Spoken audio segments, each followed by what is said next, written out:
Hi there, today we're reviewing The Lies of Locke Lamora by Scott Lynch, book number 1 in the Gentleman Bastards sequence. This book took me on an emotional roller coaster and I can't wait to share my thoughts and opinions with you. I'm not gonna lie, I initially picked it up because it does have a quote from George R.R. Martin on the front. We can trust that guy's opinion. He says, "A fresh, original and engrossing tale by a bright new voice." I've gotta say, I agree. So let's get into the review of this incredible book. The first half of this will be spoiler free, so please don't worry if you haven't read it, but the second part will contain spoilers. I will give you a warning when we're approaching that part. And if you've read this book, I would love to hear your thoughts and opinions in the comments. Alternatively, if you haven't read this book, I'd love to know whether or not you're going to. And give this video a thumbs up if you enjoy these book reviews. Firstly, thank you so much to those of you who picked this book for the January book club. If you didn't know, I am doing a free book club on my YouTube channel, and the first book for this year was The Lies of Locke Lamora by Scott Lynch. We had an incredible live stream where we discussed our thoughts and opinions on this book. There are a lot of differing opinions actually, but I think the general consensus was that Scott Lynch is a pretty decent author. That boy can write.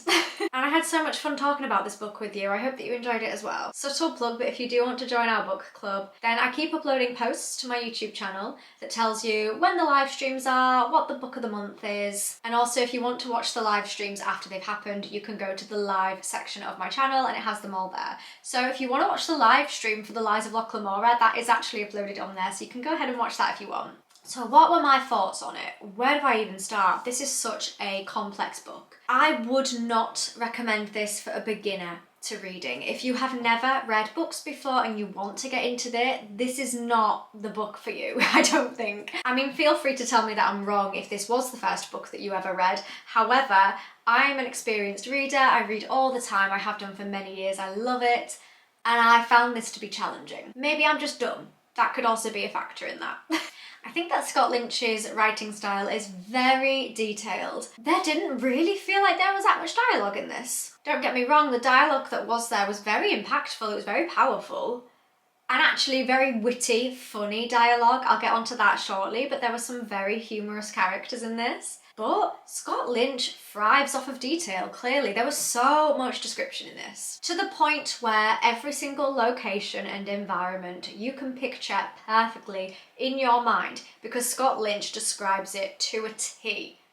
He leaves no room for imagination, in my opinion. He will tell you exactly what the locations look like, what the people look like. He described appearances very, very well.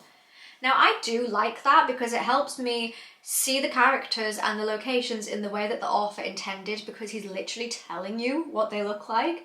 But if you're somebody who prefers to leave things to imagination or interpretation, then you probably won't get that with this, because he really does tell you what they look like. Oh my goodness, I'm so sorry if you can hear the washing machine in the background. I've totally just realised that I filmed this video at the worst time. I'm just a normal person who has to do household chores, what can I say? When discussing this on my live stream, it became clear that a lot of people DNF this book in the first part because it's very slow. I can see why. The first part, very, very slow because of all the description. However, I would encourage you that if you are considering putting this book down and not finishing it, I personally would encourage you to finish it, because the latter part of the book is filled with so much tension and so much action crammed into the last part that I didn't even know how to process it all. There was so much going on. It was actually a bit crazy how many plots there are at the end of the book and how much is going on. It was kind of overwhelming with action.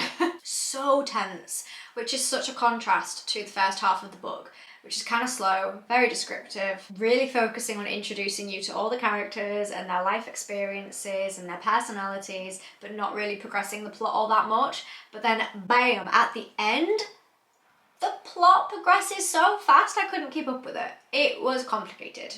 In the best way. So TLDR, slow beginning, very fast end. I did enjoy the interludes in the chapters. So the way that this book is written is that you'll have the chapter and then you'll have the interlude which closes off the chapter, and that is normally a past experience. So it's almost like we have two different timelines going on.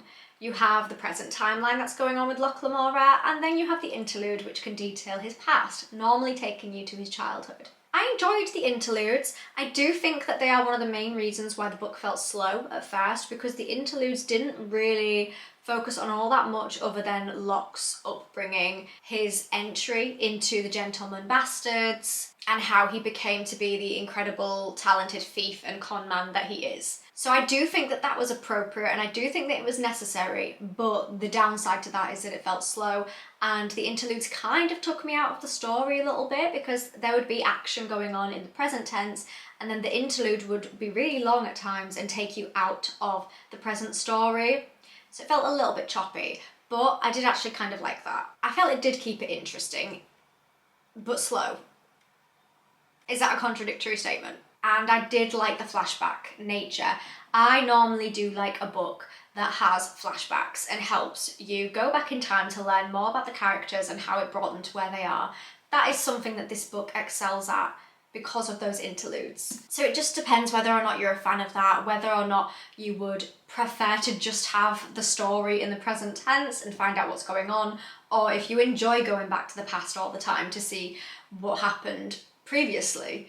It really does depend on the reader and what you tend to like. I didn't think that this was predictable. I had no idea where the plot was going to go. There are a lot of deaths in this book, and I didn't predict the majority of them. There were a couple of deaths that I think you can kind of see coming, but there were actually a lot that I did not expect, and some of them were actually shocking. There's a particular death midway through that caught me off guard. I didn't think that that was going to happen, and I kind of had to reread the chapter or that paragraph to think, did that actually just occur? It was just so unexpected, in my opinion. Now I want to talk a little bit about the characters. So obviously we have our main guy, Locke Lamora, and then we also have his best buddy.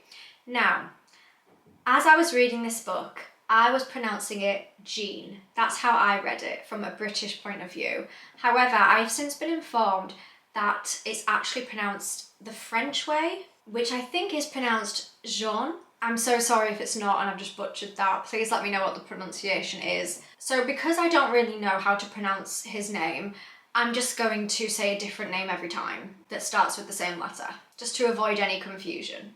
So I absolutely loved the bromance between Locke and J-Dog. That is where the humour is put into this. It stops the story from being so serious. They are so witty, humorous. They've got the biggest bromance going on. I just spat everywhere. And I thought that that was a strength to this book. It just stopped it from being so dark, and it was just so funny. I really, really loved their banter with each other. I thought that both Locke and Jello were likeable characters. They were actually some of my favourites. Those two and Father Chains, those are my three favourite characters of the book. All of them such interesting characters. All had so much depth to them as well. I also liked that we saw a bit of JJ's flashbacks in the interludes, so we got to learn a bit more about his past as well, so it wasn't solely focused on Locke. We had some other characters that were focused on too, and I did really like that. I think that Locke in particular is a very unique character. He's been very well thought out. He's a flawed individual, but he's also very intelligent, and he really, to me, does feel like the leader of the pack, just in the way that he presents himself, the confidence that he has. I was rooting for Locke throughout this book. He's a very likeable main character, and that makes it all the more enjoyable to read. This book felt to me like a standalone. It's not. It's actually part of a series. Now, I have absolutely no idea what is going to happen in the sequel, because this to me felt like it had a beginning, a middle and an end. When it ended, it felt like that was it. This feels like a standalone to me. It didn't feel like we require another book. I'm happy that we do have another book. I'm going to read it, and I love the characters that are left. And I'm excited to see what happens next for them. I just have no clue what the plot is going to be, because this did not end on a cliffhanger and there wasn't really that much left open. A lot of stuff got tied up at the end of this. So to conclude my spoiler-free section, I would recommend this book. I would say that it is slow to start off with because it's introducing you to the location, the world, the characters, and we do have their past experiences thrown in there as well. So for that basis, it is quite slow to start off with, but please don't let that put you off, because the last part of the book is so jam-packed with action and it was so enjoyable. I think it is a complex writing style. I do think it's quite challenging, and I would also say it's not heavy on the fantasy at all. This is classed as a fantasy, I'm pretty sure, but it really dims down on the fantasy elements. There's not that much at all. There's a very small like trickle of magic thrown in there in one character in particular. He is probably the most magical of the characters, and then everybody else is just like your standard human. Badass humans at that. So that is my spoiler-free part done, and then to finish off this video, I'm going to talk about some spoilers because I want to talk about some specific stuff that's going to ruin it for everybody else. So switch off now if you've not read this book and you want to. Firstly, let's talk about some death. The death of the twins and Bug hit me hard. That was devastating. And again, I didn't expect that all of them were going to die. It got to the point where after they died, I thought, there's nobody left. What are they going to write a sequel about when there are barely any characters left? So I guess it's just Locke and Jacuzzi who are going to be carrying this thing now, because there's no more gentleman bastards left unless they recruit. Maybe that's what the second book is about, them recruiting all of these members that they've lost because all of the rest of them have died. It was sad because, again, I thought Bug had so much more to give. He was such an intriguing, unique character. He added a lot of personality and a lot of humour to the book, and I feel like he's going to be a hard one to replace. So now that he's been removed from this universe, I feel like he might be missed in the next book, because I think that some of the strong parts in this book were down to his humour as well. He was just funny. He was just light-hearted and funny. Harmless. So his death was very sad and quite unexpected. The twins as well, I really liked them. They were included in Locke's interludes and flashbacks so much, and so I didn't expect that both of them were going to die. I kind of thought maybe one of them would. I didn't think that both of them were, and I was gutted about it. All really likeable characters that died. And I do think that that is a bold move by Scott Lynch, because it means the majority of his main characters are now dead. I thought that Father Chains was the ultimate con man. What an absolute goat. How can he just pretend that he is blind his entire life to the point where the whole city believes it when he's actually not? Honestly, absolutely incredible. Just inspirational, to be quite honest. He made me cackle. He was a great character. It doesn't actually say how he dies, so I'm wondering that if we get interludes in the sequel, maybe there may be some of those that allude to how he dies. Either that or he just died from old age, because he was an old man, which, fair enough, a nice respectful ending to that character. Speaking of the city, I love the location. So it's clearly set on Venice. We discussed that in my live stream as well. There's canals, it's very water-based. There's the shifting market, which is like a market based on water. You had the water challenges and tournaments. I loved that. I haven't read a book in a very long time where the main location is so water-based, but it's like a city. It was really cool. I really liked the setting of Lamora. I thought it was, again, a very unique, interesting location to have his book based in. I think some parts of like the evil baddie were a little bit predictable, you know, with like Locke and Jehuha just saving the day. I did kind of get that that was going to happen. That was probably the one part of the book that I did predict, was that ending that they kind of saved the day. However, one mystery part of the book, which I like, it's kept me hooked and it makes me want to read the next one, is the character of Sabbatha. So she is referred to as being this really important person in Locke's life, but we never actually see her and we never really hear that much from her. She's like referenced to every so often as being this big influential character who changed Locke in so many ways, but we don't know anything about her, and she's never included in any of the scenes. So that's the only thing about this book that has been left open, I think. And that is probably going to come up in the next few books. I also thought that the revelation of who the spider was, I thought that that was pretty well done. I didn't expect that as well, so obviously it was that old lady. Oh my goodness, I've forgotten her name. But I thought that was quite a nice twist as well. So that's basically everything that I wanted to say from the spoiler section. I suppose my most favourite parts of the book were the banter between Locke and Jizzles. I just think it was so funny. And I like a book that's very serious. It has a very serious plot, but then you've just got that humour added in, that wittiness, the bits that make you chuckle. I think that that's so needed, and I think that this book did it well. So that is my review.